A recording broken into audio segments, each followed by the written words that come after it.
Hello everyone, welcome to my channel amazing ફૂડમાં હું તમારું સ્વાગત કરું છું.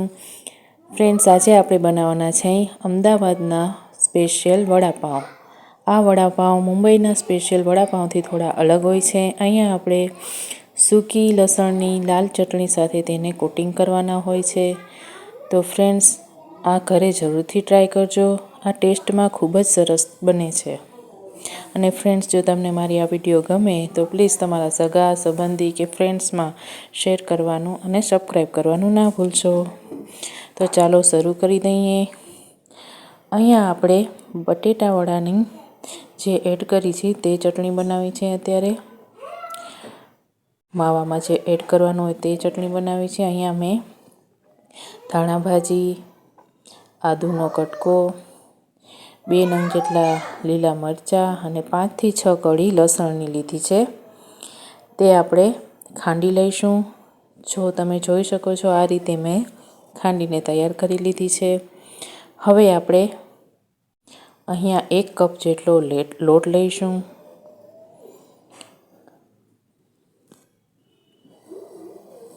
ત્યારબાદ તેમાં 5 ચમચી જેટલી હળદર એડ કરીશું.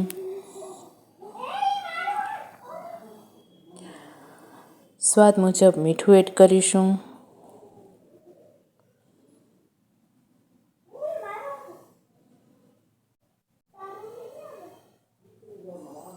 અહીંયા જરાક એક આપણે ફૂલ સોડા એડ કરીશું, જેથી વડાનો બહારનો લેયર સરસ ફૂલીને તૈયાર થાય. 1 પિંચ જેટલી હિંગ લઈશું. હિંગ નાખવાથી વડાના લેયરમાં ખૂબ જ સરસ ટેસ્ટ આવે છે અને પચવામાં પણ હલકા બને છે.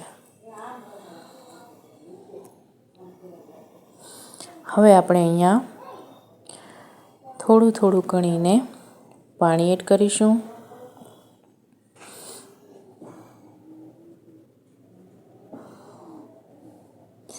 પાણી એકી સાથે આપણે નથી નાખવાનું.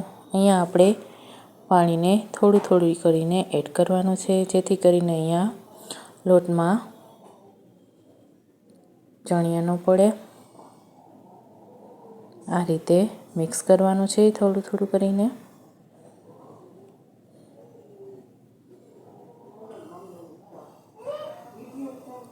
આ રીતે કરવાથી લોટમાં ગાંઠું પડતી નથી. તમે જોઈ શકો છો, આ રીતે વડાનું બેટર આપણે તૈયાર કરવાનું છે. ના તો વધારે આછું કે ન તો વધારે ઘાટું. તો ચાલો હવે આપણે વડાના માવાની તૈયારી કરી લઈએ. અહીંયા મેં 4 નંગ જેટલા બટાટા લીધા હતા. તેને બાફીને આ રીતે માવો બનાવી લીધો છે. અહીંયા 2 ચમચા જેટલું મેં તેલ ગરમ કરવા મૂક્યું છે. હવે આપણે એમાં 1 ચમચી જેટલું જીરું, અડધી ચમચી જેટલી રાઈ અને ચપટી હિંગ એડ કરીશું. ત્યારબાદ તેમાં આપણે જે મસાલો ખાંડ્યો તો મેં હમણાં તે એડ કરું છું. આ રીતે વડાના મસાલાને વઘાર કરવાથી તેનો ટેસ્ટ ખૂબ જ સરસ આવે છે. ફ્રેન્ડ્સ,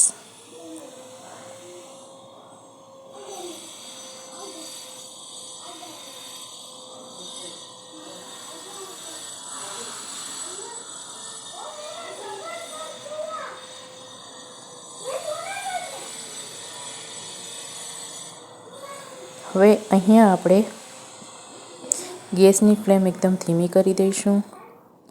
ચપટી હળદર, અડધી ચમચી જેટલું ધાણા જીરું, 5 ચમચી જેટલું ગરમ મસાલો પાવડર, તેને આ રીતે આપણે મિક્સ કરવાનું છે.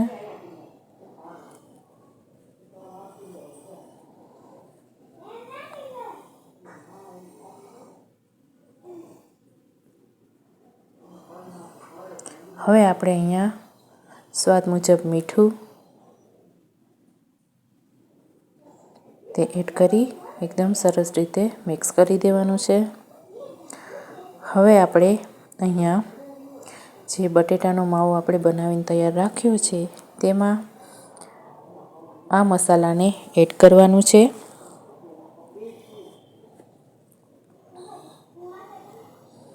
અને થોડા ધાણા ભાજીના પાન પણ એડ કરવાના છે.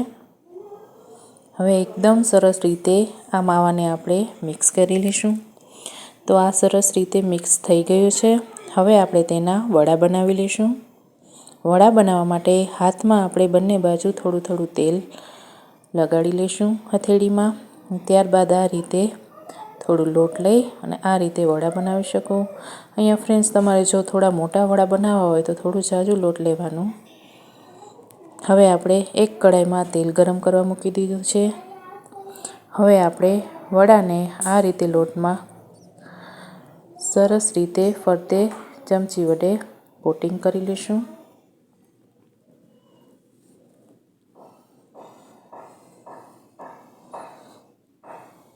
તેલ ગરમ સરસ થઈ ગયું છે. હવે આપણે તેમાં વડા એડ કરી દઈશું.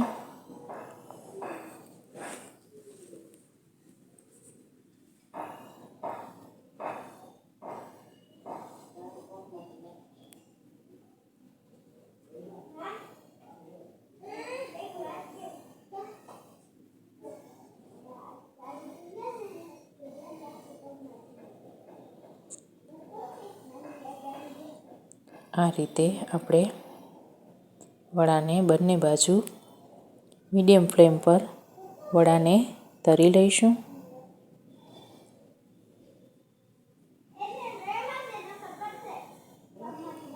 અહીંયા ફ્રેન્ડ્સ, આ જે બુંદી લોટની બનીને તૈયાર થઈ છે તેને આપણે ફેંકવાની નથી. તેને આપણે સર્વિંગમાં પ્લેટમાં મૂકવાની છે. અમદાવાદી વડાપાઉંમાં પ્લેટમાં આ બુંદી પણ મૂકવામાં આવે છે ફ્રેન્ડ્સ.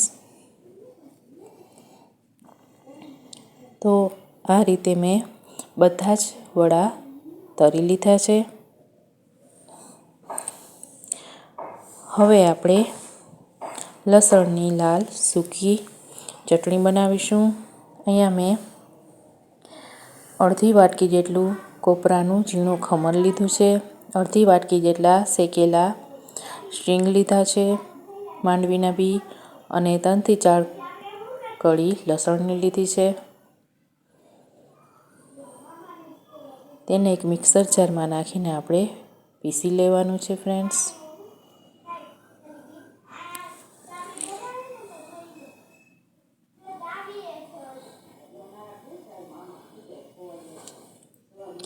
અહીંયા આપણે 1 ચમચી જેટલું લાલ મરચું એડ કરવાનું છે.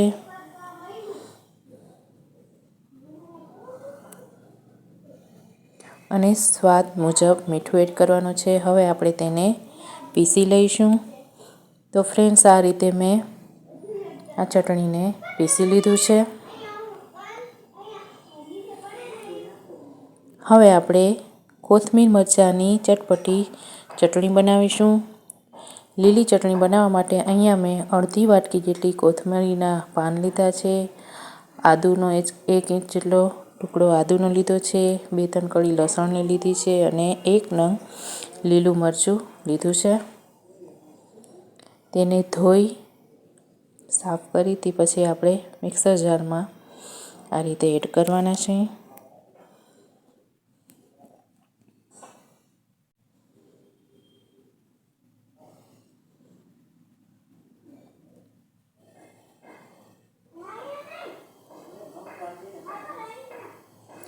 અહીંયા મેં અડધી ચમચી જેટલું જીરું એડ કર્યું છે. સ્વાદ મુજબ મીઠું એડ કર્યું છે.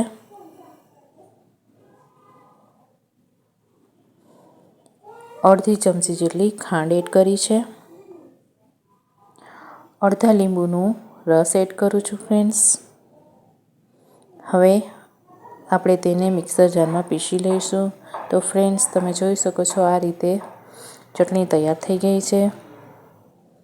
હવે આપણે એક નોનસ્ટિક પેન પર જે સૂકી લસણની ચટણી આપણે તૈયાર કરી હતી તે આ રીતે 1 ચમચી જેટલી આપણે મૂકી દેવાની છે. તેના પર આપણે 1 થી 2 ચમચી જેટલું તેલ આ રીતે રેડવાનું છે. ત્યારબાદ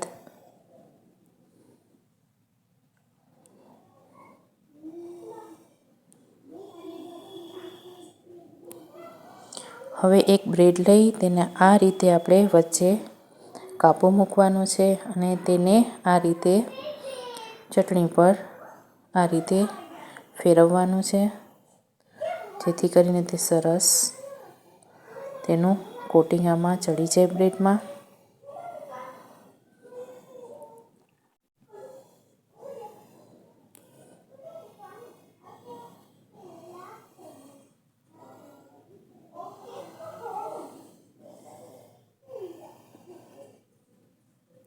હવે આપણે બ્રેડને આ રીતે પલટાવી દેવાની છે.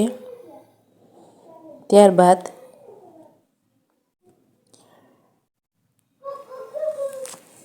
બ્રેડની બંને બાજુ આ રીતે લીલી ચટણી મૂકવાની છે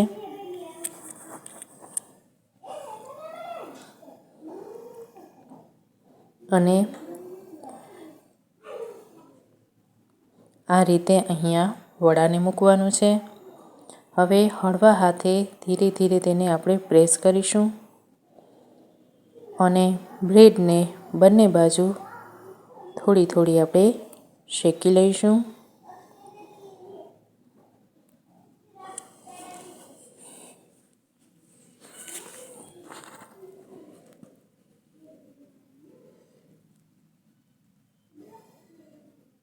તો ફ્રેન્ડ્સ, તૈયાર છે અમદાવાદના ફેમસ વડાપાઉં. ફ્રેન્ડ્સ, આ રીતે ઘરે જરૂરથી ટ્રાય કરજો. મને ખાતરી છે તમને બધાને ખૂબ જ ગમશે. અહીંયા સર્વિંગ પ્લેટમાં આપણે જે બુંદી સાઈડમાં વધી હતી તે પણ મેં એડ કરી છે. ફ્રેન્ડ્સ, જો તમને મારી આ વિડીયો ગમે તો પ્લીઝ લાઇક, શેર અને સબસ્ક્રાઈબ કરવાનું ભૂલશો નહીં. ફરી મળીશું નવી રેસીપી સાથે. ત્યાર સુધી રજા આપશો. આવજો. Thanks for watching.